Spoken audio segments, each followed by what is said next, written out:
The Memoirs of the Reverend David Brainerd, written by Jonatha Edwards. Chapter 13 of 14 chapters in this book, copyrighted 1822. We're in chapter 13, the section called Reflection number 4. This is the second part of chapter 13. I broke it up because it's so long. So picking up on chapter 13, section 2. Reflection number 4.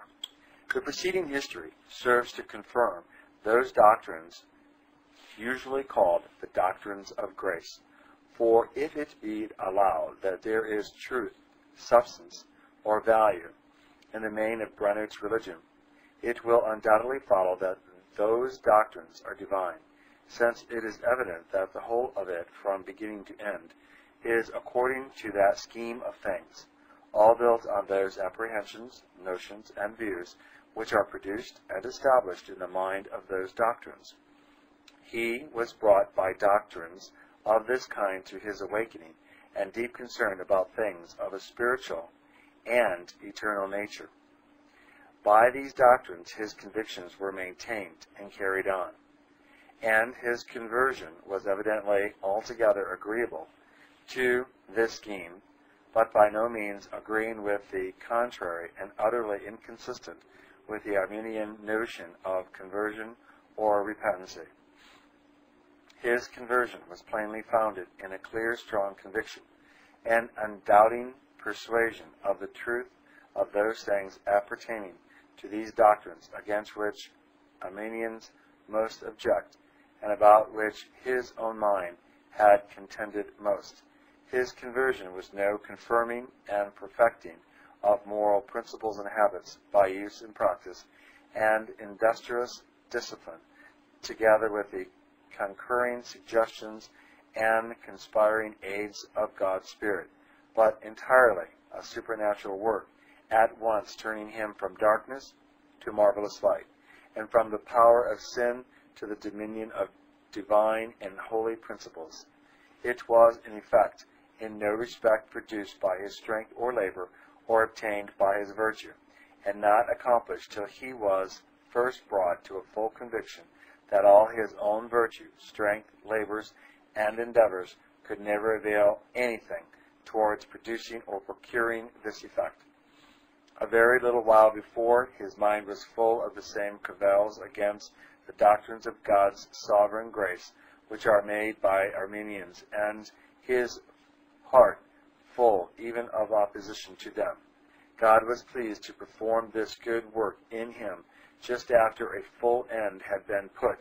to this caviling and opposition, and after he was entirely convinced that he was dead in sin and was in the hands of God as the absolute sovereign,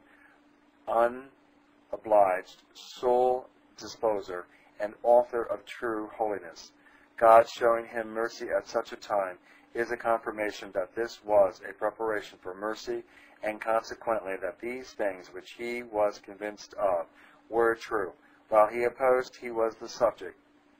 of no such mercy, though he so earnestly sought it and prayed for it with so much care and strictness in religion, that when once his opposition is fully subdued, and he is brought to submit to the truths which he before had opposed with full conviction, then the mercy he sought for is granted with abundant light, great evidence, and exceeding joy, and he reaps the sweet fruit of it all his life after, and in the valley of the shadow of death. In his conversion he was brought to see the glory of that way of salvation by Christ, which is taught in that what are called the doctrines of grace, and thenceforward with unspeakable joy and complacency to embrace and acquiesce in that way of salvation. He was in his conversion in all respects brought to those views and that state of mind which these doctrines show to be necessary. If his conversion was any real conversion or anything besides a mere whim, and if the religion of his life was anything else but the freaks of a bewildered fancy, then this one grand principle on which depends the whole difference between Calvinisms and Arminians is undeniable, viz., that the grace or virtue of truly good men not only differs from the virtue of others in degree, but even in nature and kind. If ever Brainerd was truly turned from sin to God at all, or ever became truly religious, none can reasonably doubt but that his conversion was at the time when he supposed it to be. The change which he then met with was evidently the greatest moral change that he ever experienced, and he was then apparently first brought to that kind of religion and remarkably new habit and temper of mind, which he held all his life after. The narration shows it to be different in nature and kind from all of which he was ever the subject before. It was evidently wrought at once without fitting and preparing his mind by gradually convincing it more and more of the same truths and bringing it nearer and nearer to such a temper. It was soon after his mind had been remarkably full of blasphemy and a vehement exercise of sensible enmity against God and great opposition to those truths which he was now brought with his whole soul to embrace and rest in as divine and glorious, truths in the contemplation and improvement of which he placed his happiness. He himself was surely best able to judge, declares that the dispositions and affections which were then given him and thenceforward maintained in him were most sensible and certainly altogether different in their nature from all of which he was ever the subject before or of which he ever had any conception. In this he was peremptory even to his death. He must be looked upon as capable of judging. He had opportunity to know. He had practiced a great deal of religion before, was exceedingly strict and conscientious, and had continued so for a long time, and had various religious affections with which he often flattered himself and sometimes pleased himself as being now in a good estate. After he had those new experiences which began in his conversion, they were continued to the end of his life, long enough for him thoroughly to observe their nature and compare them with what had been before. Doubtless he was compos mentis, that's C-O-M-P-O-S and then M-E-N-T-I-S, and was at least one of so good an understanding and judgment as to be pretty well capable of discerning and comparing the things which passed in his own mind. It is further observable that his religion all along operated in such a manner as tended to confirm his mind in the doctrines of God's absolute sovereignty, man's universal and entire dependency on God's power and grace, etc. The more his religion prevailed in his heart, and the fuller he was of divine love and of clear and delightful views of spiritual things, and the more his heart was engaged in God's service, the more sensible he was of the certainty and the excellency and the importance of these truths, and the more he was affected with them and rejoiced in them. He declares particularly that when he lay for a long while in the verge of the eternal world, often expecting to be in that world in a few minutes, yet at the same time enjoying great serenity of mind and clearness of thought, and being most apparently in a peculiar manner at a distance from an enthusiastical frame, he, quote, at that time saw clearly the truth of those great doctrines of the gospel, which are justly still the doctrines of grace, and never felt himself so capable of demonstrating the truth of them, unquote. Hence, it is very evident that Brainerd's religion was wholly correspondent to what is called the Calvinistic scheme, and was the effect of those doctrines applied to his heart, and certainly it cannot be denied that the effect was good, unless we turn atheist or deist. I would ask whether there be any such thing in reality as Christian devotion. If there be, what is it? What is its nature? And what its just measure? Should it not be in a great degree? We read abundantly in Scripture of loving God with all the heart and with all the soul and with all the mind and with all the strength, of delighting in God or rejoicing in the Lord, rejoicing with joy unspeakable and full of glory, the soul magnifying the Lord, thirsting for God, hungering and thirsting for righteousness, the soul breaking for the longing it hath to God's judgment, praying to God with groanings that cannot be uttered, mourning for sin with a broken heart and contrite spirit, etc. How full is the book of Psalms and other parts of Scriptures of such things as these. Now, wherein do these things, as expressed by and appearing in Brainerd, either the things themselves or their effects and fruits, differ from the scriptural representation? To these things he was brought by that strange and wonderful transformation of the man, which he called his conversion. Does not this well agree with what is so often said in the Old Testament and the New concerning, quote, giving a new heart, creating a right spirit, being renewed in the spirit of the mind, being sanctified throughout, becoming a new creature, unquote, etc. Now, where is there to be found an Arminian conversion or repentancy, consisting in so great and admirable a change? Can the Arminians produce an incident wherein this age and so plainly within our reach and view of such a reformation, such a transformation of a man to scriptural devotion, heavenly mindedness, and true Christian morality in one who... Now, where is there to be found an Arminian conversion or repentance, consisting in so great and admirable a change? Can the Arminian produce an incident within this age, and so plainly within our reach and view, of such a reformation, such a transformation of a man to scriptural devotion, heavenly mindedness, and true Christian morality, in one who before lived without these things, on the basis of their principles and through the influence of their doctrines? Here we ought to consider the effect of these doctrines not only on Brainerd himself, but also on others whom he taught.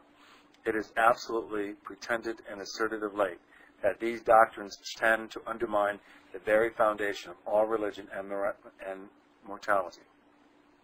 morality, and to enervate and vacate all reasonable motives to the exercise and practice of them, and lay invincible stumbling blocks before infidels to hinder their embracing Christianity, and that the contrary doctrines are the fruitful principles of virtue and goodness, set religion on its right basis, represented in an admirable light, give its motives their full force, and recommend it to the reason and common sense of mankind. But where can they find an incident of so great and signal an effect of their doctrines in bringing infidels, who were at such a distance from all that is civil, sober, rational, and Christian, and so full of invented prejudices against these things, to such a degree of humanity, civility, exercise of reason, self-denial, and Christian virtue? Arminians place religion in mortality. Let them then bring an incident of their doctrines, producing such a transformation of a people in point of morality. It is strange if the all-wise God so orders things in his providence that reasonable and proper means and his own means, which he himself has appointed, should in no known remarkable incident be instrumental to produce so good an effect so agreeable to his own word and mind, and that very effect for which he appointed these excellent means, that they should not be so successful as those means which are not his own,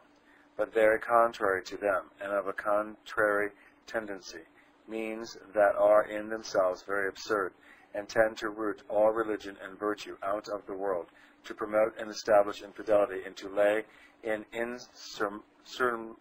insuperable stumbling block before pagans to hinder their embracing the gospel. I say, if this be the true state of the case, it is certainly wonderful, and an event worthy of some attention. I know that many will be ready to say, it is too soon yet to glory in the work which has been wrought among Brainerd's Indians. It is best to wait and see the final event. It may be all will come to nothing by and by. To which I answer, not to insist that it will not follow, according to Arminian principles, that they are not now true Christians, really pious and godly, though they should fall away and come to nothing, that I never suppose every one of those Indians who in profession renounce their heathenism and visibly embrace Christianity and have had some appearance of piety will finally prove true converts, if 2/3 or indeed 1/2 of them, as great a proportion as there is in the parable of the 10 virgins, should persevere. It will be sufficient to show the work wrought among them to have been truly admirable and glorious. but so much of permanency of their religion has already appeared, as shows it to be something else besides the Indian humor or good mood, or any transient effect in the conceits, notions, and affections of these ignorant people, excited at a particular crisis by artful management. It is now more than 3 years ago that this work began among them, and a remarkable change appeared in many of them, since which time the number of visible converts has greatly increased, and by repeated accounts from several hands, they still generally persevere in diligent religion and strict virtue. I think a letter from a young gentleman, a candidate for the ministry, one of those before mentioned, appointed by the Honorable Commissioner in Boston as missionaries to the heathen of the Six Nations, worthy of insertion here. He, by their order, dwelt with Mr. John Brainerd among these Christian Indians in order to their being prepared for the business of their mission. The letter was written from thence to his parents here in Northampton, and is as follows. Bethel, New Jersey, January 14th, 1748.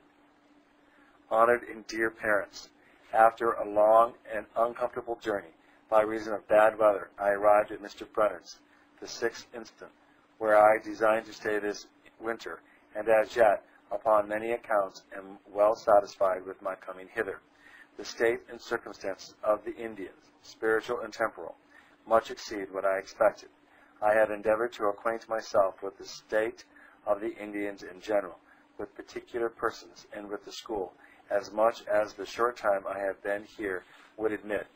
Notwithstanding, my expectations were very much raised from Mr. David Brainerd's journal, and from particular information from him.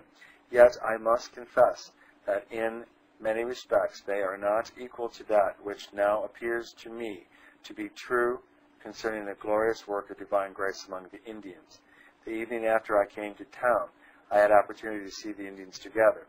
while the Reverend Mr. Arthur preached to them, at which time there appeared a very general and uncommon seriousness and solemnity in the congregation.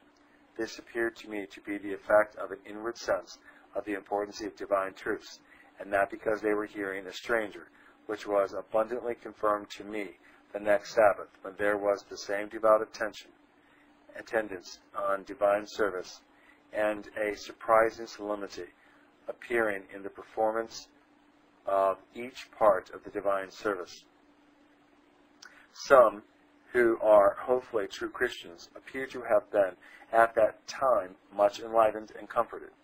not from any observable commotions, but from conversation afterwards, and others seem to be under pressing concern for their souls.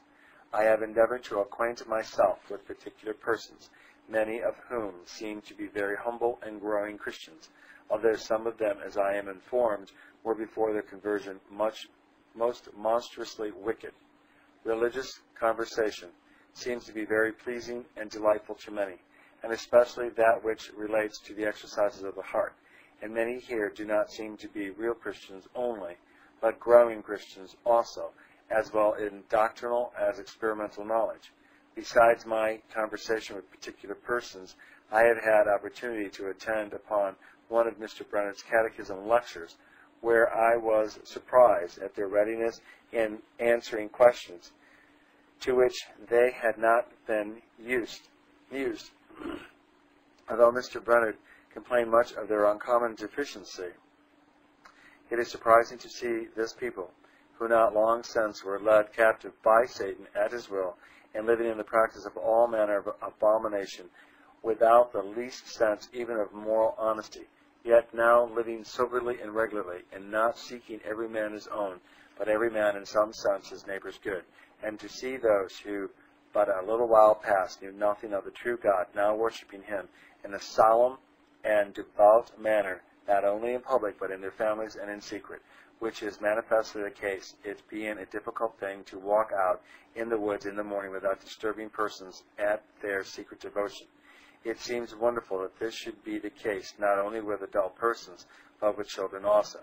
It is observable here that many children, if not the children in general, retire into secret places to pray,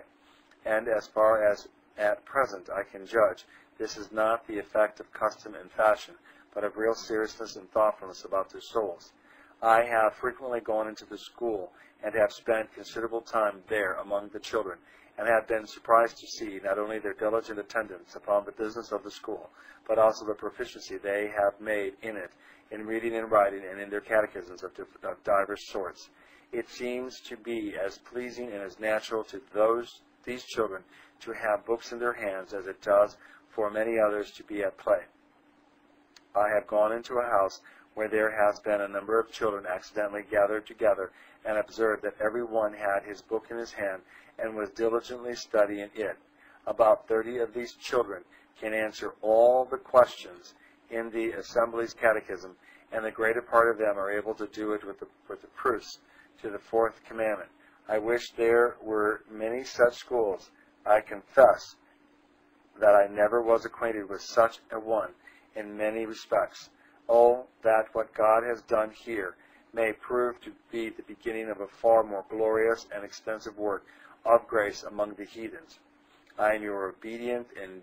dutiful son, Job Strong. P.S. Since the date of this, I have had an opportunity to attend upon another of Mr. John Brainerd's catechism lectures, and truly I was convinced that Mr. Brainerd did not complain before of his people's defect in answering to questions proposed without reason, for although their answers at that time exceeded my expectations very much, yet their performances at this lecture very much exceeded them. Since this, we have had accounts from time to time, and some very late, which showed that religion still continues in prosperous and most desirable circumstances among these Indians. Reflection number 5. Is there not much in the preceding memoirs of Brainerd to teach and excite into duty us who are called to the work of the ministry, and all who are candidates of that great work? What a deep sense did he seem to have of the greatness and importance of that work, and with what weight did it lie on his mind? How sensible was he of his own insufficiency for this work, and how great was his dependency on God's sufficiency? How solicitous that he might be fitted for it, and to this end how much time did he spend in prayer and fasting, as well as reading and meditation, giving himself to these things? How did he dedicate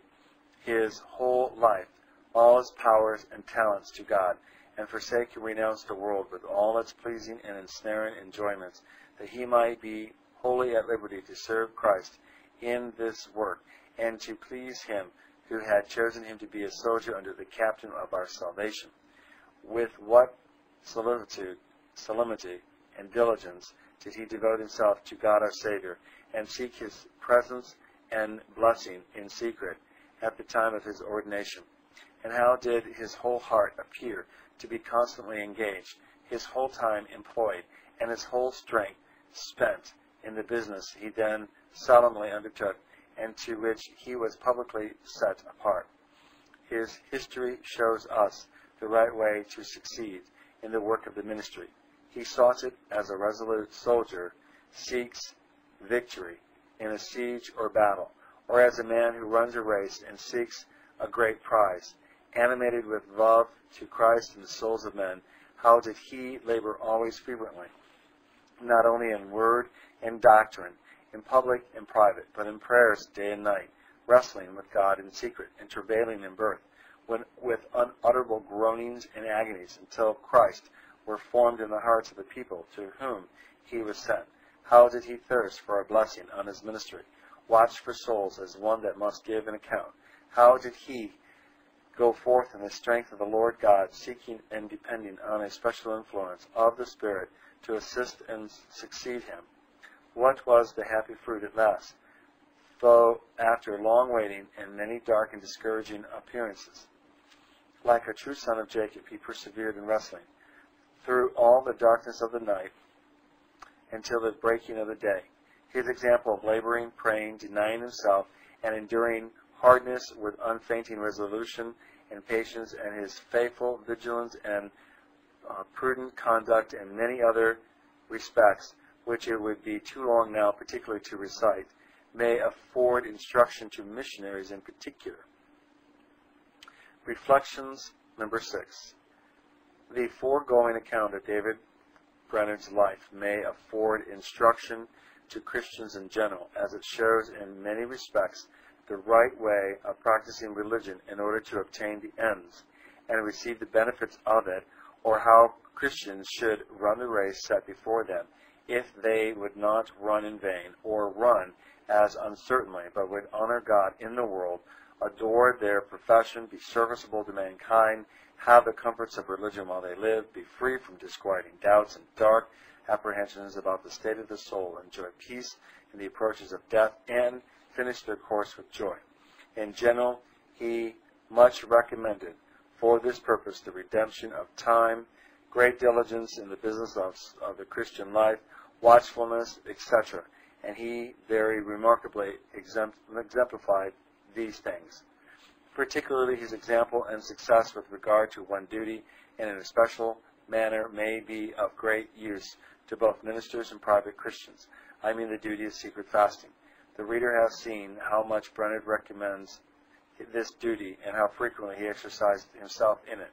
Nor can it well have escaped observation how much he was owed and blessed in it, and of what great benefit it evidently was to his soul. Among all the many days he spent in secret fasting and prayer, of which he gives an account in his diary, there is scarcely an incident of one which was not either attended or followed, or soon followed, with apparent success and a remarkable blessing in special influences and consolations of God's Spirit, and very often before the day was ended.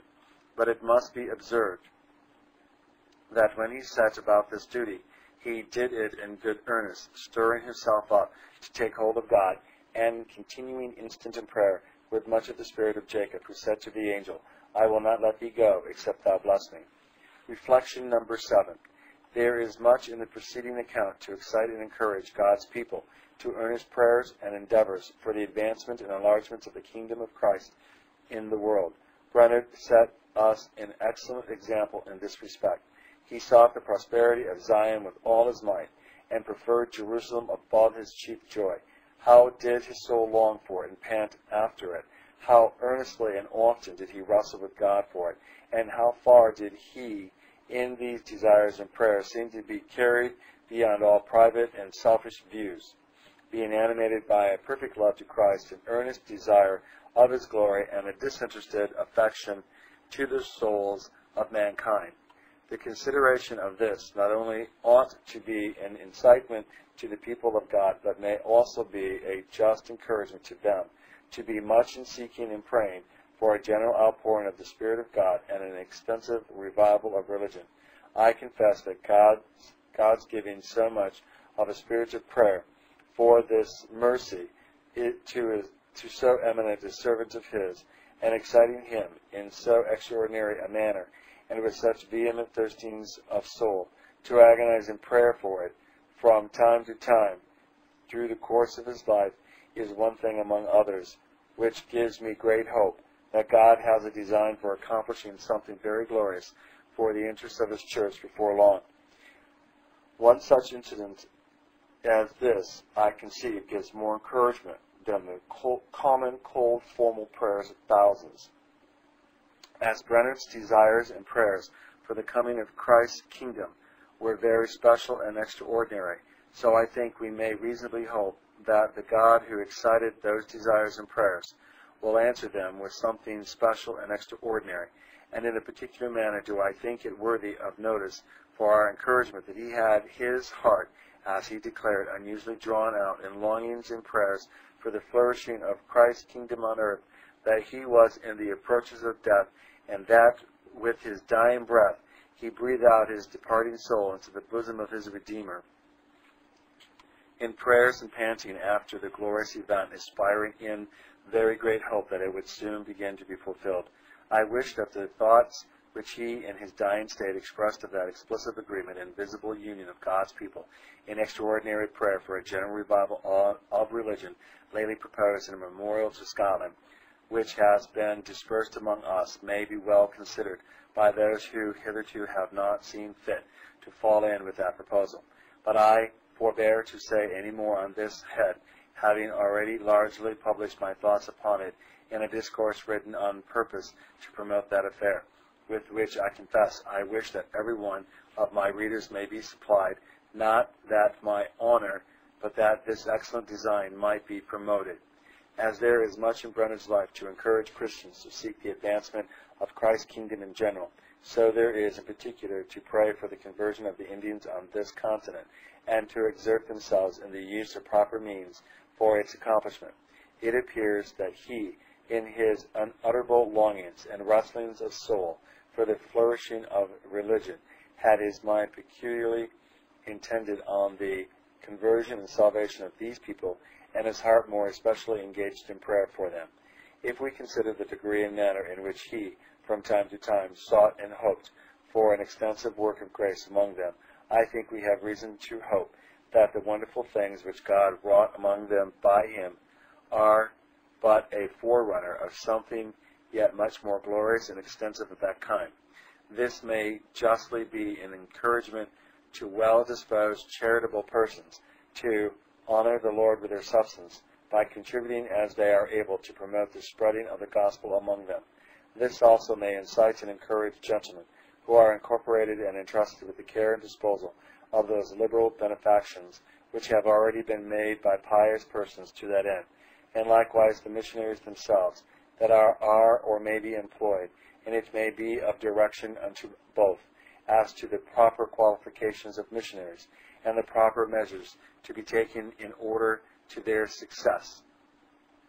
One thing I would particularly propose to the consideration of such as have the care of providing and sending missionaries among savages, viz., whether it would not ordinarily be best to send two together. It is pretty manifest that Brainerd's going, as he did, alone in the howling wilderness, was one great occasion of a prevailing melancholy on his mind, which was his greatest disadvantage. He spoke much of it himself when he was here in his dying state, and expressed himself to this purpose that none could conceive of the disadvantage a missionary in such circumstances was under, and being alone, especially as it exposed him to discouragement and melancholy. He spoke of the wisdom of Christ in sending forth his disciples by 2 and 2, and left it as his dying advice to his brother, never to go to Susquehanna, to travel about in that remote wilderness to preach to the Indians there, as he had often done, without the company of a fellow missionary. Reflections 8. One thing more may be unprobably observed in the preceding account of Brainerd, and that is the special and remarkable disposal of the divine providence with regard to the circumstances of his last sickness and death. Though he had been long infirm, his constitution being much broken by his fatigues and hardships, and though he was often brought very low by illness before he left Cunayumic, and also while he lived at the Forks of Delaware, yet his life was preserved till he had seen that which he had so long and greatly desired and sought, a glorious work of grace among the Indians, and had received the wished for blessing of God on his labors, though as it were in the death's off, yet he lived to behold the happy fruits of the long continued travail of his soul and labor of his body, in the wonderful conversion of many of the heathen, and the happy effects of it in the great change of their conversion,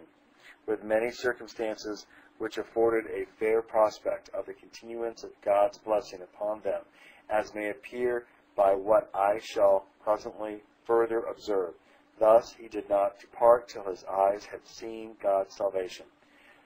Though it was the pleasure of God that he should be taken off from his labors among that people to whom God had made him a spiritual father, who were so dear to him, and for whose spiritual welfare he was so greatly concerned, yet this was not before they were well initiated and instructed in the Christian religion, thoroughly weaned from their old heathenism and brutish notions and practices, and all their prejudices and jealousies which tended to keep their minds unsettled were fully removed. They were confirmed and fixed in the Christian faith, and manners were formed into a church, had ecclesiastical ordinances and discipline introduced and settled, were brought into a good way with respect to the education of children, had a schoolmaster excellently qualified for the business, and had a school set up and established in good order among them, they had been well brought off from their former idle, strolling, slaughterous way of living, had removed from their former scattered, uncertain habitations, were collected in a town by themselves on a good piece of land of their own, were introduced into the way of living by husbandry, and had begun to experience the benefits of it. These things were but just brought to pass by his indefatigable application and care, and then he was taken off from his work by illness. If this had been but a little sooner, they would by no means have been so well prepared for such a dispensation, and it probably would have been unspeakably more to the hurt of their spiritual interests and of the cause of Christianity among them. The time and circumstances of his illness were so ordered that he had just opportunity to finish his journal and prepare it for the press, giving an account of the marvelous display of divine power and grace among the Indians in New Jersey and at the Forks of Delaware. His doing this was of great consequence, and therefore urged upon him by the correspondents who have honored his journal with a prefix. The world being particularly and justly informed of that affair by Brainerd before his death, the foundation was hereby laid for concern in others for that cause, and proper care and measures to be taken for maintaining it after his death. It has actually proved to be of a great influence and benefit in this respect, for it has excited and engaged many in those parts, and also more distant parts of America, to exert themselves for upholding and promoting the good and glorious work, remarkably opening their hearts and hands to that end, and not only in America but in Great Britain. That journal, which I have earnestly recommended to my readers, has been an occasion of some large benefactions made for promoting the interests of Christianity among the Indians. If Brainerd had been taken ill but a little sooner, he had not been able to complete his journal and prepare a copy for the press. He was not taken off from the work of the ministry among his people till his brother was in a capacity and circumstances to succeed him in his care of them, who succeeds him in the like spirit, and under whose prudent and faithful care his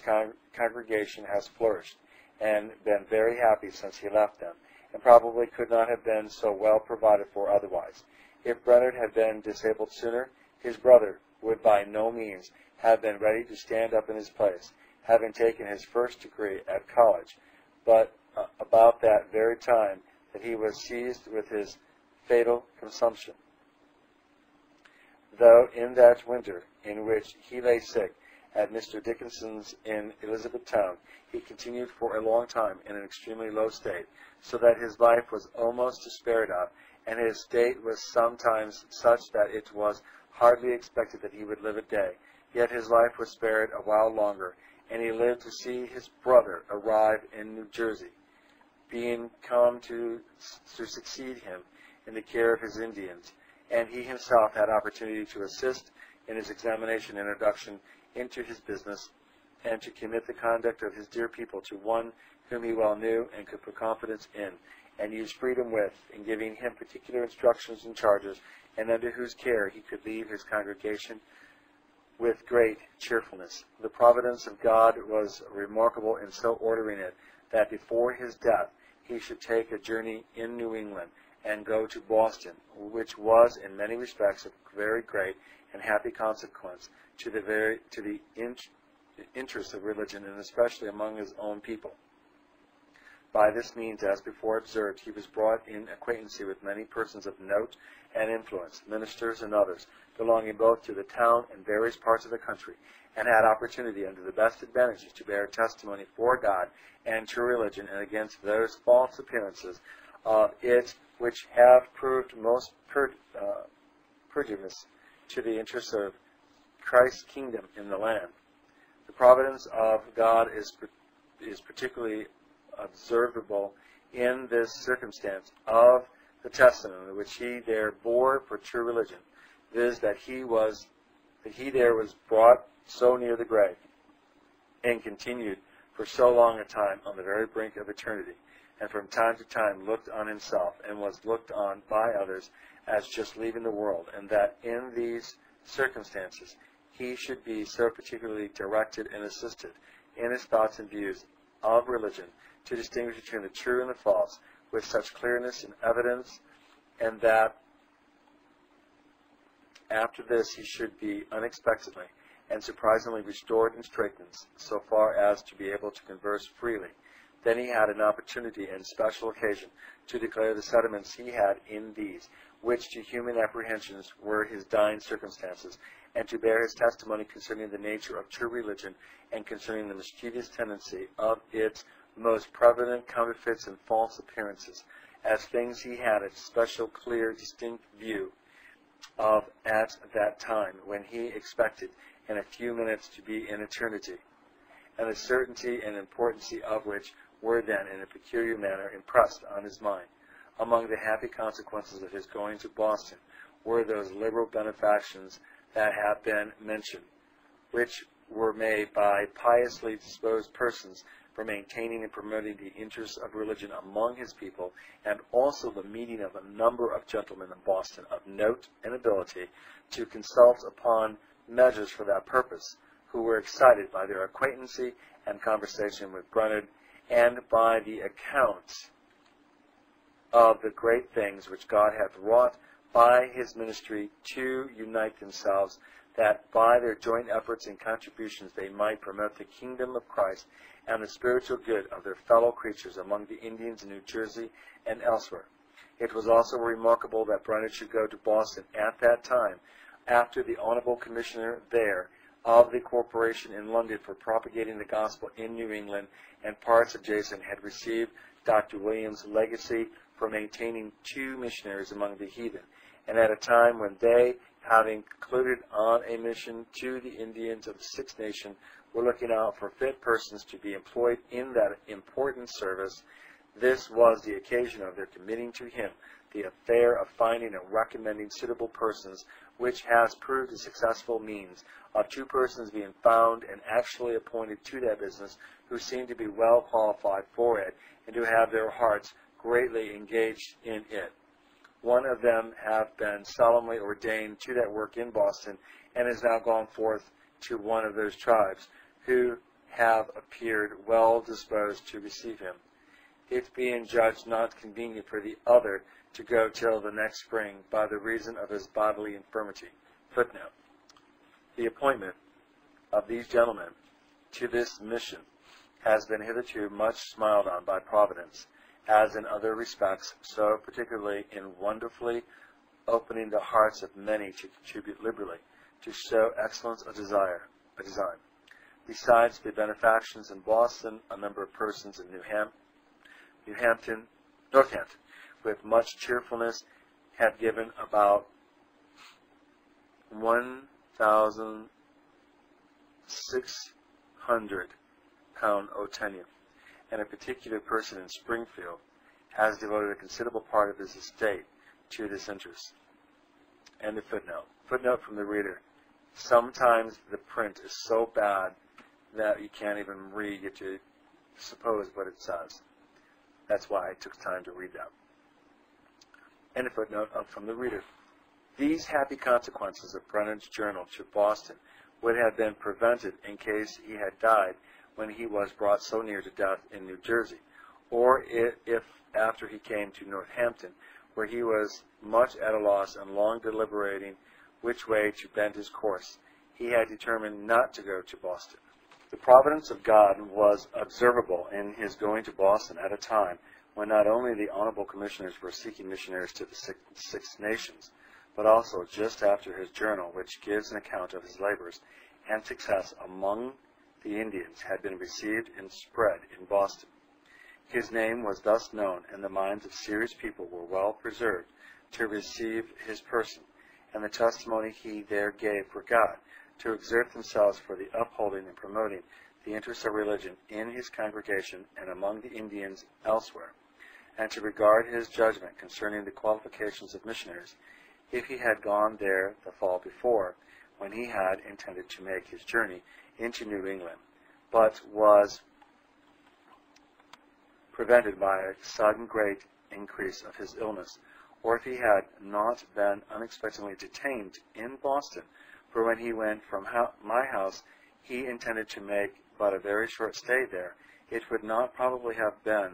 in any measure to so good effect, but divine providence, by his being brought so low there, detained him long, thereby to make way for the fulfilling of his own gracious designs. The providence of God was remarkable in so ordering that although he was brought to very low the grave in Boston, that it was not in the least expected he would ever come alive out of his chamber. Yet he was wonderfully revived and preserved several months longer, so that he had opportunity to see and fully to converse with both his younger brothers before he died. This he greatly desired, especially to see his brother John, with whom was left the care of his congregation, that he might by him be fully informed of their state, and leave with him such instructions and directions as were requisite in order to their spiritual welfare, and send to them his dying charges and counsels. He had also opportunity, by means of this suspicion of his death, to find and recommend 2 persons fit to be employed as missionaries to the 6 nations, as had been desired of him. Thus, although it was the pleasure of a sovereign God that he should be taken away from his congregation, the people whom he had begotten through the gospel, who were so dear to him, yet it was granted him that before he died he should see them well provided for every way. He saw them provided for with one to instruct them, and to take care of their souls, and his own brother in whom he could confide. He saw a good foundation laid for the support of the school among them, those things which before were wanting in order to it being supplied. He had the prospect of a charitable society being established, of able and well-disposed persons who seemed to make the spiritual interests of his congregation their own, whereby he had a comfortable view of their being well provided for the future. He had also opportunity to leave all his dying charges with his successor in the pastoral care of his people, and by him to send his dying counsels to them. Thus God granted him to see all things happily settled, or in a hopeful way of being so, before his death, with regard to his dear people. And whereas not only his own congregation, but the souls of the Indians in North America in general were very dear to him, and he had greatly set his heart on propagating and extending the kingdom of Christ among them, God was pleased to grant him, though not to be the immediate instrument of their instruction and conversion, yet that before his death he should see unexpected extraordinary provisions made for this also. It is remarkable that God not only allowed him to see such provision made for maintaining the interest of religion among his own people and propagation of it elsewhere, but honored him by making him the means or occasion of it, so that it is very probable, although Brainerd during the last 4 months of his life was ordinarily in an extremely weak and low estate, very often scarcely able to speak, yet that he was made the instrument of or means of much more good in that state of time than he would have been if well and in full strength of body. Thus God's power was manifested in his weakness, and the life of Christ was manifested in his mortal flesh. Another thing, wherein appears the merciful disposal of providence with respect to his death, was that he did not die in the wilderness among the savages at Kunayume, or at the forts of Delaware, or on the Susquehanna, but in a place where his dying behavior and speeches might be observed and remembered, and some account given of them for the benefit of survivors, and where care might be taken of him in his sickness, and proper honors done him at his death. The providence of God is also worthy of remark, in so overruling, in ordering the matter, that he did not finally leave absolute orders for the entire suppressing of his private papers, as he had intended and fully resolved, insomuch that all the importunity of his friends could scarce restrain him from doing it when sick at Boston. One thing relating to this is particularly remarkable, that his brother, a little before his death, should come unexpectedly from New Jersey and bring his diary to him, though he had received no such order. Thus he had opportunity of access to these his reserved papers and of reviewing the same, without which, it appears, he would at last have ordered them to be wholly suppressed. But after this he the more readily yielded to the desires of his friends, and was willing to leave them in their hands to be disposed of as they thought might be most for God's glory. By this means he, being dead, yet speaketh in these memoirs of his life, taken from those private writings, whereby it is to be hoped that he may still be, as it were, the instrument of promoting the interests of religion in this world, the advancement of which he so much desired and hoped would be accomplished after his death. In these circumstances of Brainerd's death be duly considered, I doubt not but they will be acknowledged as a notable incident of God's fatherly care and covenant faithfulness towards them who are devoted to him and faithfully serve him while they live, whereby he never fails nor forsakes them, but is with them living and dying, so that whether they live to the Lord, or whether they die to the Lord. And both in life and death they are owed and taken care of as his. Brainerd himself, as was before observed, was much in taking notice, when near his end, of the merciful circumstances of his death, and said from time to time that God had granted him all his desires. I would not conclude my observation of the merciful circumstances of Brainerd's death without acknowledging with thankfulness the gracious dispensation of Providence to me and my family, in so ordering that he, though the ordinary place of his abode was more than 200 miles distant, should be brought to my house in his last sickness, and should die here. Thus we had opportunity for much acquaintancy and conversation with him, to show him kindness in such circumstances, to see his dying behavior, to hear his dying speeches, to receive his dying counsels, and to have the benefit of his dying prayers. May God in infinite mercy grant that we may ever retain a proper remembrances of these things, and make a due improvement of the advantages we have had in these respects. The Lord grant also that the foregoing account of Brainerd's life and death may be for the great spiritual benefit of all who shall read it, and prove a happy means of promoting the revival of true religion. Amen. Note: the reader will not be uninterested in the following letters from Mr. John Brainerd, giving an account of the Indians after his brother's death.